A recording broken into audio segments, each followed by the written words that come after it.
It's just unbelievably fast. Well, let's pull.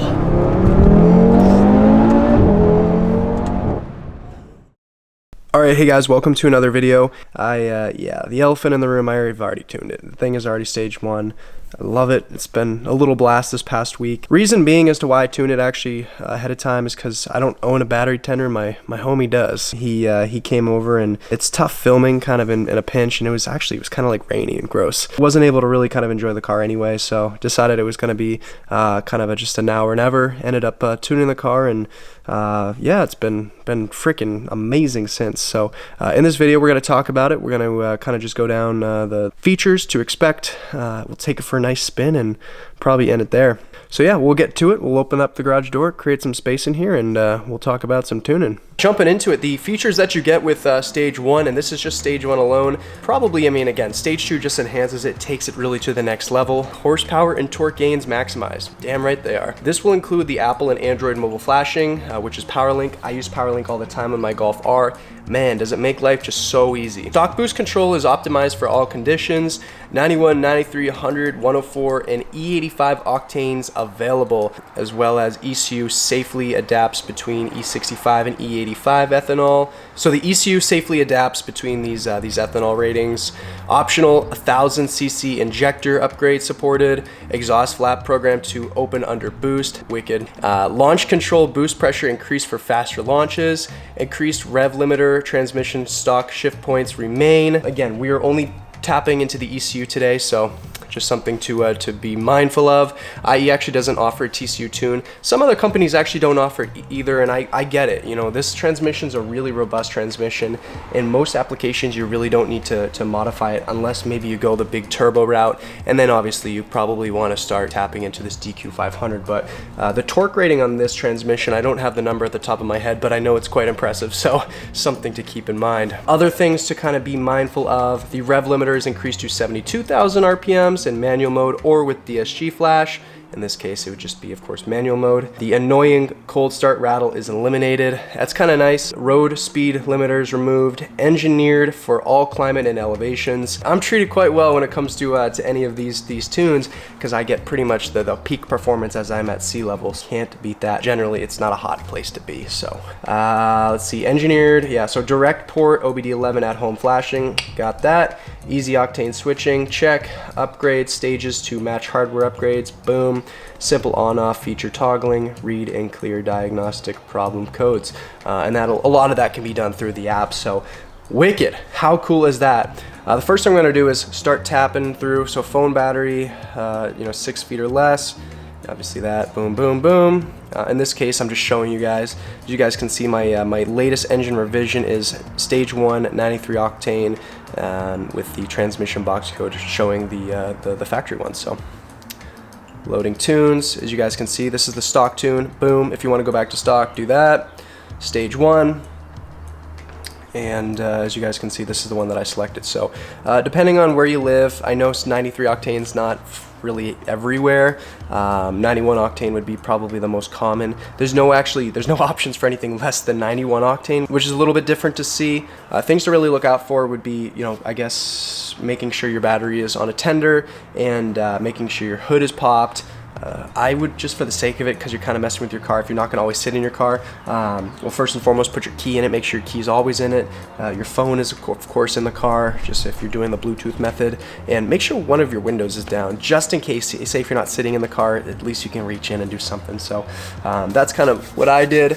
So the tuning process was pretty quick. It was around 25 minutes or so, probably no more, maybe no less than that. But yeah, it was pretty quick and definitely really easy to do, especially if you do it on your phone, which I did. So that's that. Car is faster, and I'm very happy with it. I'm really grateful for IE. Obviously they made this happen, and I'm excited to start throwing some hardware on this car and making it sound and drive only better. We'll get to it. I think it would be wrong to not start this thing up and go for a drive. Be mindful that this car is warm.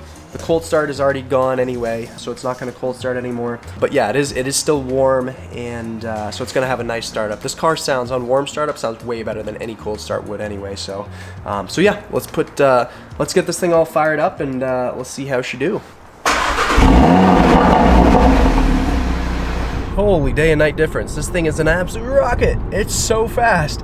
And daily drivability is still there. You put it in comfort, you put it in auto, you put it in dynamic, you know, it's all there. It all feels pretty much the same. It's only when you really get on it. Now it's nice because it doesn't, as I always say with all integrated engineering tunes, it doesn't necessarily, this guy right in front of me is romping on it. That's so funny. It's showing off for the RS3, might as well. I mean, when you're on it, it feels really, really nice. It feels like a factory tune. Now the only difference is you have all this new power. So, you know, the power band comes on real smooth. Integrated Engineering is a great company. They have all the support, and so they have some of the best hardware in the world as well as software. When you put them together, oh my God, you have an absolute animal. So I ended up going with Integrated Engineering for this car too, and let me tell you, 1 week in, super happy with it, no complaints. And I can tell you one thing that I'm super happy about is no more cold starts. They seem to get rid of it. As you guys know, with a lot of these European cars, it's really kind of an emissions thing anyway, these cold starts. So, you know, I ended up not really hating the fact that they got rid of it, and especially with my neighborhood. And, you know, I want to be mindful of other people. I do feel bad for some of the folks that I do occasionally wake up. It's not my focus or my end game, but yeah, something to be a little bit more mindful of. So I'm stoked about this thing. I think the only thing it's missing is just a little more induction, a little more exhaust, and I think probably the next mod I'm going to do that's pretty significant to the car, maybe be intake, maybe exhaust. I'm kind of on the fence about that. Otherwise, I mean, I'm going for pure aesthetics. It's no secret that I don't love the wheels in this car. I think the factory wheels are tough.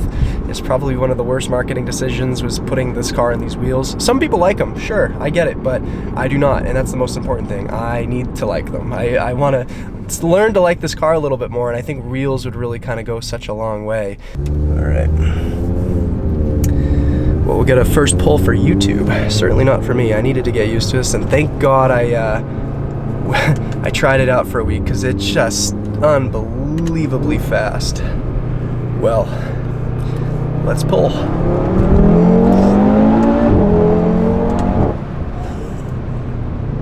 Yeah, it's so fast. It is just so fast. Funny, I like to go through old videos of just kind of my reactions to each time I tune my car, because for anybody, even if you do an exhaust, you do like a small modification, it's cool. You drive the car every day, it's a huge difference because you're just so used to it being in its standard form. And I'll tell you, oh my God, this is a dramatic change. It is so fast. The shifts are so good.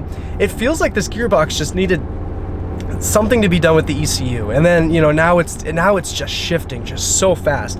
Obviously, we've done nothing to the TCU. I'm gonna leave the TCU as is. I'm not gonna touch it. We're not gonna tune it. Let's get some downshifts for you guys. Oh, it just sounds so damn good. All right, and let's see how she did.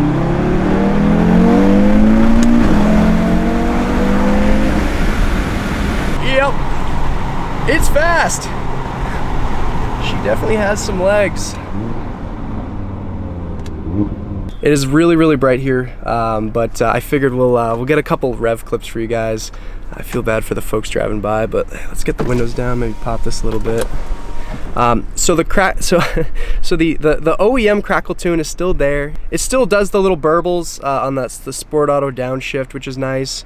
But the most important thing, this is kind of important to me, is it still retains that factory function. If you put it in park or neutral and you put it in dynamic, it still crackles a little bit. So if you get the exhaust nice and hot, the pops are just mwah. So let's let these folks pop by. I feel bad. Can't imagine what they're thinking, but probably I don't know.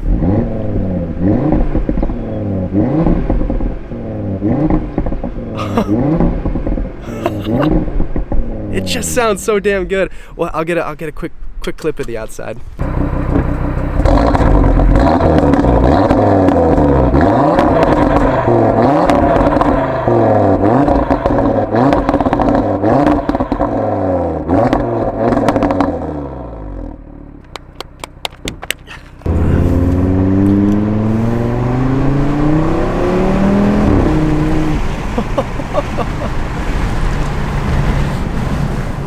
It's quick. It's a quick car, no doubt. and it makes some just really good noises.